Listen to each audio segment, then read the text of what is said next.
नमस्कार, मैं हूं मनीष कुमार और आप देख रहे हैं द फेडरल देश का पॉडकास्ट। हमारे साथ जीजीएस गणपति सर जुड़ गए हैं जो कि चर्चा करेंगे आज हम इंडिगो क्राइसिस को लेकर। आपको पता है इंडिगो में जो संकट है वो आज उसका 7वां दिन है। आज भी यात्रियों को काफ़ी परेशानी हुई, कई अलग-अलग शहरों में इंडिगो के फ्लाइट्स जो हैं वो कैंसल हुए हैं। रिफंड को लेकर लगातार खबरें आ रही है जिसमें यात्रियों की चिंता है जिनको रिफंड नहीं मिल रहा। उस पर से आज ये मामला सदन में भी उठा। लोकसभा में गौरव गोगोई जो कि कांग्रेस के सांसद हैं, उन्होंने ये मसला उठाया जिस पे नागरिक उड्डयन मंत्री को रिप्लाई देना है। लेकिन इस बीच कई तरह की रियायतें जो हैं वो इंडिगो को डीजीसीए द्वारा दी गई। साथ ही साथ एयर फेयर पर कैप लगाने का भी सरकार ने फैसला लिया, जिस तरीके से 1 लाख रुपए तक एयर फेयर चला गया था।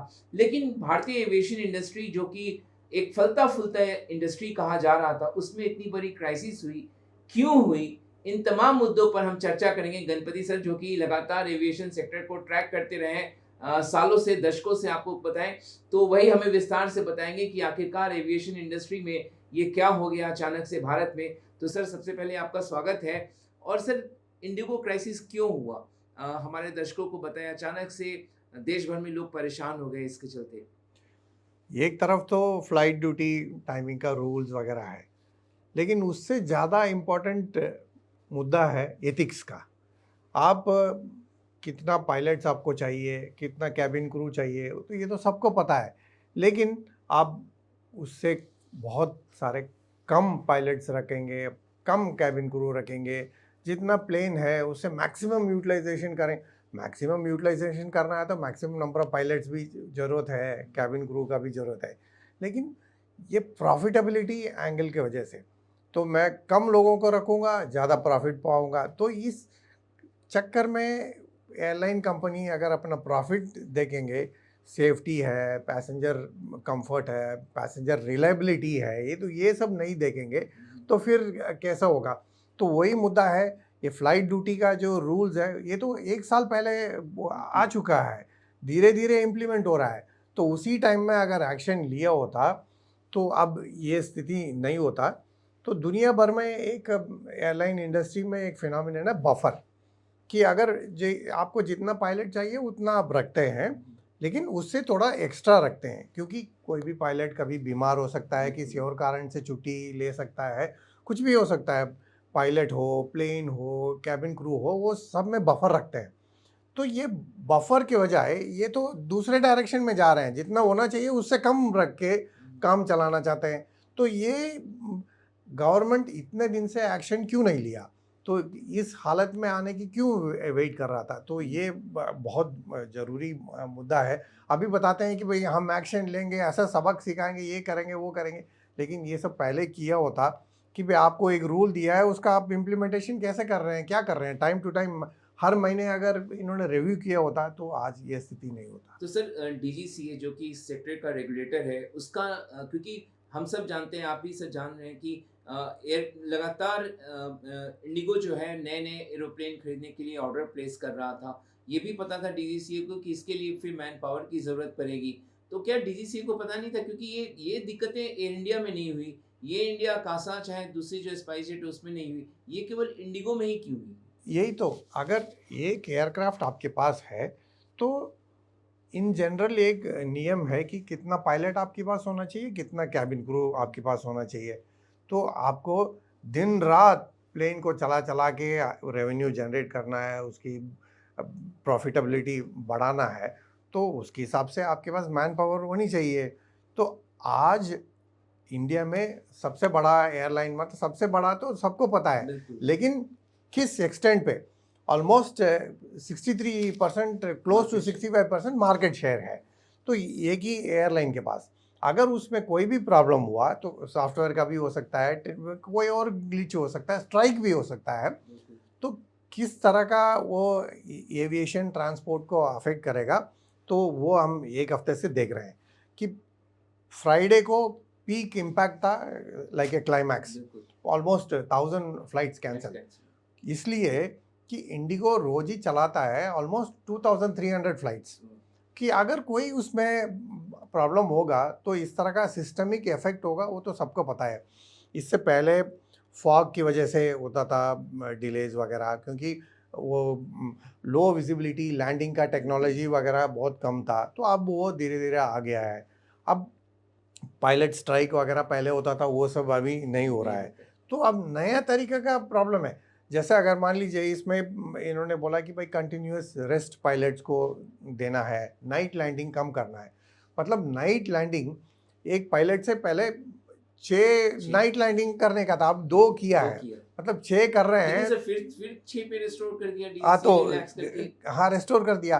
अब एक पायलट तो 6 नाइट लैंडिंग कर रहा है, तो कितना स्ट्रेस उस पे होगा आप देखिए। जरूरी नहीं है कि 6 करें, 6 तक अलाउड है। तो इवन अगर 5 भी है तो रात के टाइम में काम कर रहे हैं, तो कितना स्ट्रेस होगा उस पर, कितना फटीग होगा उसका। तो इससे पैसेंजर सेफ्टी का कितना असर पड़ता है, तो ये देखते नहीं है। तो इंडिगो के पास जो एयरक्राफ्ट का आपने बताया कि सबसे पहली बार जो है 100 एयरक्राफ्ट का ऑर्डर कौन सा कंपनी ने किया, वो इंडिगो ने किया था। तो इस तरह का जो चीज़ें हैं कि भाई आप स्केल में करना चाहते हैं तो उसके हिसाब से मैन पावर भी स्केल में रखना चाहिए। और उनका टॉप मैनेजमेंट है, बोर्ड है, वो लोग क्या कर रहे थे अभी। सर ये मेरा सवाल बोर्ड पे है। सर बोर्ड में मैंने देखा पूर्व वायुसेना चीफ धनवा उसमें है, अमिताभ कांत जिनको इस सरकार के सबसे बड़ी स्ट्रेटजिस्ट में से नीति आयोग उन्होंने काम किया, वो इस बोर्ड में मेंबर हैं। एम दामोदरन सर आप जानते हैं सेबी के चीफ रहे हैं। इसके बावजूद इंडिगो का ये हाल। रेगुलर बोर्ड मीटिंग्स होते हैं, तो उसमें उनको पता नहीं था, एक साल में कितना बोर्ड मीटिंग किया है और उसमें इस इश्यू के बारे में कितनी बार डिसाइड किया, डिस्कशन किया है, क्या डिसाइड किया है, कुछ नहीं पता लग रहा है। और खाली एक सीईओ की तरफ से एक अपॉलॉजी वगैरह जो आने से कुछ तो हो जाता का है। बकरा तो सीईओ को नहीं बनाया जा रहा क्योंकि वो विदेशी है। तो फिर प्रोमोटर्स हैं, बोर्ड हैं, उनका कोई गाइडेंस नहीं था क्या सीईओ के ऊपर। तो इस तरह का हालत इंडिगो के नेक्स्ट में जो लेवल में अभी विस्तारा, एयर इंडिया एक्सप्रेस सब मर्ज हो की भी, तो एक 25% का मार्केट है, वो कोई कम नहीं है। लेकिन उसके नीचे आप देखेंगे कोई भी एयरलाइन, आकाशा हो या स्पाइस जेट हो, ये सब बहुत कम मार्केट शेयर है उनका। कोई ना प्लेन है ना कोई कैपेसिटी है इस तरह का कि भाई इंडिगो का गैप को वो फिलअप कर सके। और जेट एयरवेज बंद हो गया है, किंगफिशर बंद हो गया है, इस तरह का कई सारा घटना हो चुका है। तो अब आज सिविल एविएशन मिनिस्टर है जो राम मोहन नायडू, वो कह रहे हैं कि बड़े बड़े 4-5 एयरलाइन होनी चाहिए। उसके लिए तो एनवायरनमेंट भी तो होनी चाहिए ना। Government should encourage people to come into this sector. NCLT में पड़ा हुआ और इंडिगो ये जेट का भी मामला एनसीएलटी में पड़ा हुआ।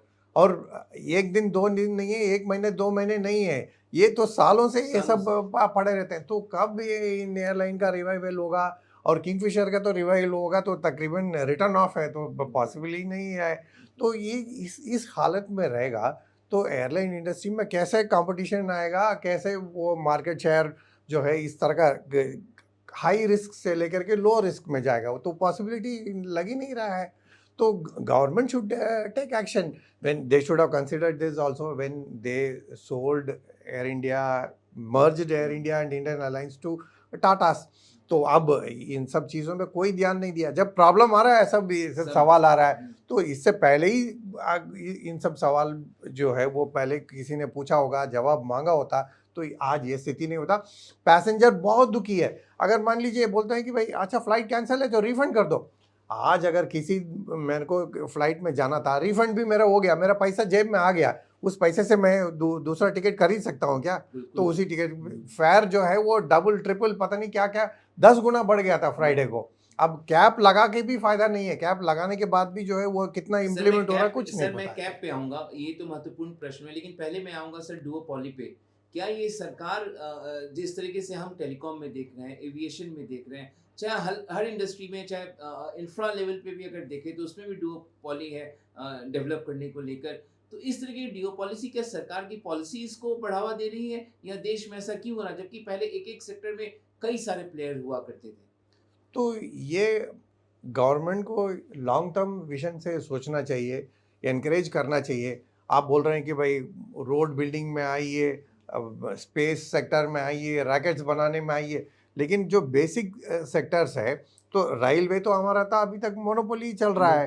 तो ठीक है, रोडवेज में मोनोपोली पॉसिबल नहीं है, इसलिए कि अभी इतना रिस्क नहीं है, नहीं डिसएग्रीगेटेड लेवल पे है, वो थोड़ा ठीक ठाक चल रहा है। But road transport can be only for short distances, 300 kilometre 400 kilometre उस रेंज के अंदर है।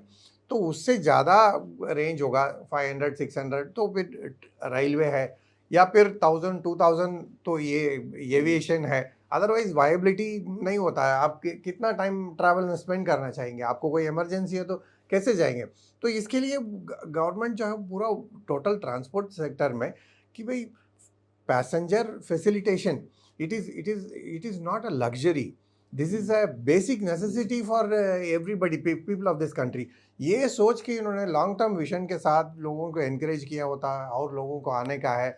और एटीएफ वगैरह का जो टैक्सेस है जो स्टेट्स हाई रखते हैं तो उनको मॉडरेट करने की कोशिश करें, और बाकी एयरपोर्ट चार्जेस वगैरह को भी मॉडरेट करने की कोशिश करें, तो कंपटीशन आएगा सर तो एयरपोर्ट कस्टमर को मैनेजमेंट पे बेनिफिट भी होगा। मोनोपोली हो रहा, कुछ एक के पास अब 7 8 9 एयरपोर्ट सब जा रहे हैं, तो वहाँ पे भी फिर यूजर डेवलपमेंट चार्जेस जो है वो अपने हिसाब से लगाएंगे।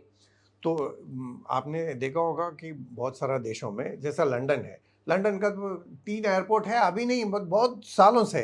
अब ये दिल्ली जैसा एक कंट्री है, कंट्री का कैपिटल सिटी है, और इतना पॉपुलेशन है हमारा देश में, यहाँ पे 3 एयरपोर्ट बनने में अभी तक हो नहीं पा रहा है। एक एयरपोर्ट ही ऑपरेशनल है, दूसरा वो जो ग्रेटर नोएडा जेवर जो एयरपोर्ट है वो कब ऑपरेशनल होगा, कितना ऑपरेशन वहाँ शिफ्ट होंगे, वो कोई आइडिया नहीं है अभी।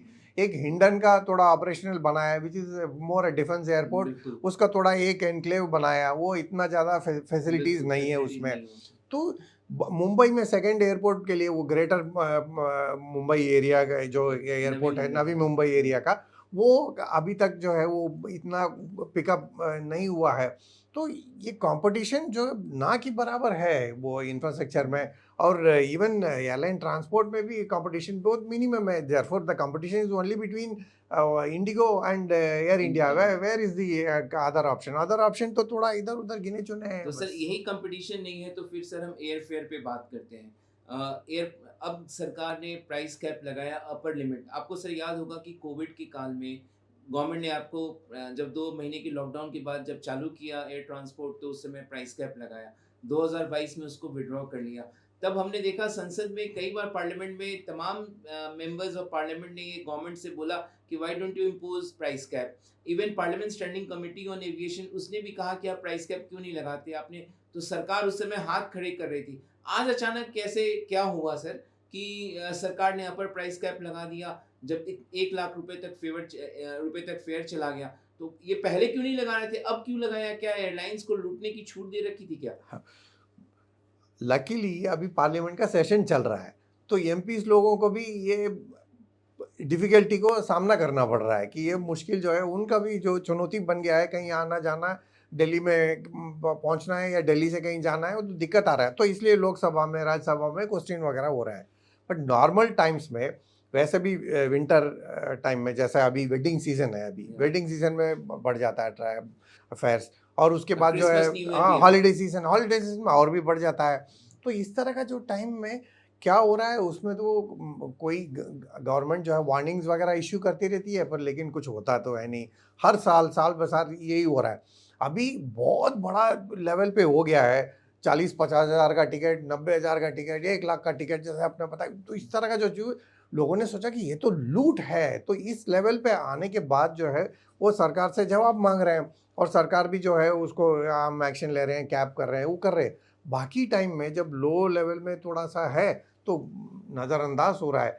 तो हर टाइम में इसको पूरा मॉनिटर करके कि भाई ठीक है, profitability is important for any sector to grow, but at the same time passenger should not be unfairly unjustly looted by any company in any sector.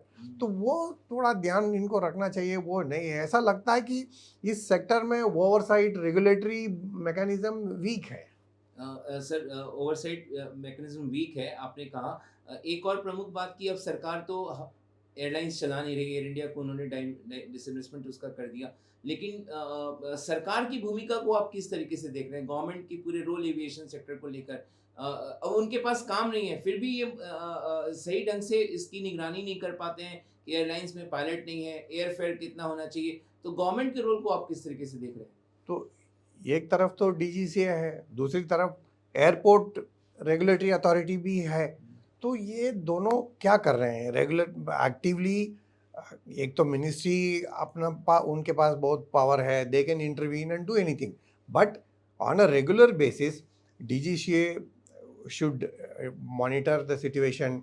और एयरलाइंस का सेफ्टी का इश्यू कुछ दिन पहले बिल्कुल, बहुत जून ज़्यादा में था। हुआ, बिल्कुल। तो आपने देखा होगा कि बहुत सारा जो accidents and risky situations were reported.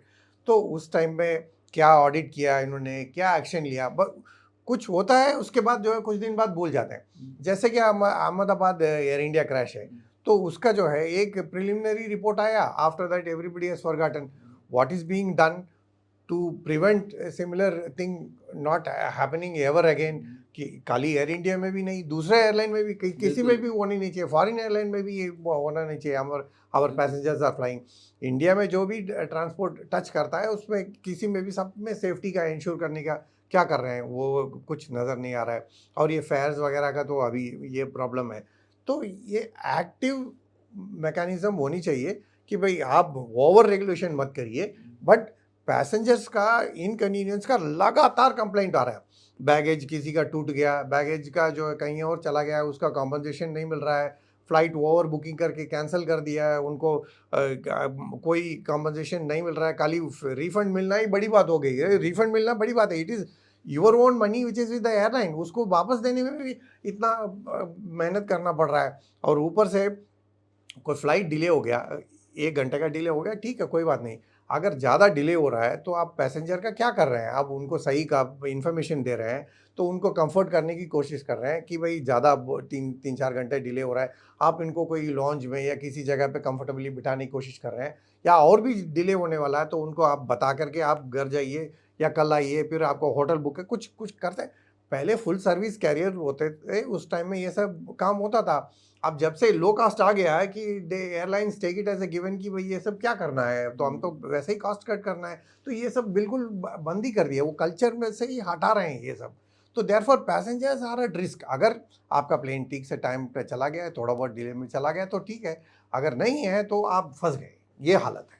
तो सर यहाँ से आप क्या देखते हैं? क्या इस इतने बड़ी घटना के बाद इस साल हमने 2025 में एक तो एयर इंडिया वाला इंसिडेंट देखा, अब इंडिगो का इंसिडेंट देखा, और दोनों देश के सबसे प्रमुख एयरलाइंस, तो यहाँ से सरकार की नींद खुलेगी या फिर दिसंबर का महीना खट जाएगा, लोग छुट्टियों और क्रिसमस और न्यू ईयर मना के वापस आ जाएंगे, हालात सामान्य हो जाएंगे, लोग फिर भूल जाएंगे कि इतनी बड़ी संकट देश में देखने को मिला? तो यही है, पहले एयरपोर्ट इंफ्रास्ट्रक्चर नहीं था कि भाई क्यों इतना लंबा हो जाता था, एयरपोर्ट के बाहर तक पहुंच गया था। काफ़ी बार जो पहले का सरकारों को आलोचना हुआ है, उसके बाद जाके इन्होंने वो दिल्ली में एयरपोर्ट बनाने का, मुंबई में ये सब काम किया है।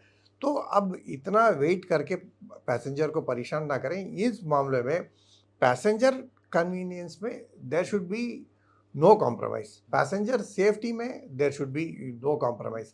इन सब चीज़ों को अगर मान लीजिए अगर एयरलाइन कंपनी 10 रुपये कम प्रॉफिट बनाएगा तो उससे कोई फ़र्क नहीं पड़ता है, लेकिन अगर पैसेंजर उसको इनकन्वीनियंस हुआ उससे फ़र्क पड़ता है। अगर सेफ्टी में कुछ प्रॉब्लम हुआ तो बहुत बड़ा असर पड़ता है। तो आज इंडिगो का जो भी उन्होंने कॉस्टिंग कटिंग किया है या प्रॉफिटेबिलिटी बढ़ाया है, जो जैसी भी मतलब उन्होंने स्ट्रैटेजी अडॉप्ट किया हो, आज क्या हो रहा है, आज पब्लिक में परसेप्शन है कि वो इंडिगो तो बहुत मतलब पुअर सर्विस है, कि भाई they don't care for passengers, की बुरा हालत है कि इधर उधर भटकना पड़ रहा है, बैगेज किसी ने चेक इन कर दिया, वो बैगेज वापस भी नहीं मिल रहा, अगर उसको अपने घर भी जाना है तो इतना बुरा हालत है। अगर पैसेंजर ट्रेन में जाने की डिसाइड कर रहा है तो उसको ये बता भी नहीं रहे कि भाई फ्लाइट आपका जाएगा नहीं, कैंसिल है, रिफंड लेके आप ट्रेन में चले जाइए, कुछ और कोशिश करिए या कोई और एयरलाइन में ट्राई करिए। तो बैगेज फंस गया तो वो कैसे दूसरे एयरलाइन में भी जाएगा? तो इस तरह का जो चीज़ें हैं ये काफ़ी कॉम्प्लिकेटेड हो चुका है। ये पूरा शुरू से लेके बेसिक रूल से लेके हर चीज़ चेक करके स्ट्रीमलाइन करेंगे तब जाकर के ठीक होगा। तो स्ट्रीमलाइन करेंगे तो तब जाकर ठीक होगा। सर ने गणपति सर ने बहुत ही विस्तार से बताया पूरे इंडिगो के हालात, क्यों इस लेवल तक आया ये हादसा, ये जो कुछ भी हुआ देश में यात्रियों को जो दिक्कतों का सामना करना पड़ रहा है, प्लस एयरफेयर को लेकर किस तरीके से एयरफेयर सरकार की नींद खुली और अब जाकर उन्होंने कैप लगाया। तो इन तमाम मुद्दों पर गणपति सर ने हमें विस्तार से जानकारी दी। देखना होगा कि सरकार किस तरीके से नया पॉलिसी फ्रेम करती है, इस तरीके के संकट दोबारा ना हो, दोबारा यात्रियों की इस तरह की मुश्किलों का सामना ना करना पड़े। तो इन सब पर हमारी नज़र रहेगी। और दर्शकों, अभी तक आपने द फेडरल देश को सब्सक्राइब नहीं किया तो हमारे यूट्यूब चैनल को ज़रूर सब्सक्राइब करें, हमारे वीडियोस को लाइक करें, शेयर करें, और ऐसे ही कई प्रकार की जानकारियों पर गणपति सर से हम आगे भी रूबरू होंगे और उनसे समझेंगे, खासतौर से सब नीति को लेकर, इकोनॉमिक इश्यूज़ को लेकर। तो सर, आपका बहुत बहुत शुक्रिया आज जुड़ने के लिए, और आपका इस वीडियो को देखने के लिए बहुत बहुत धन्यवाद।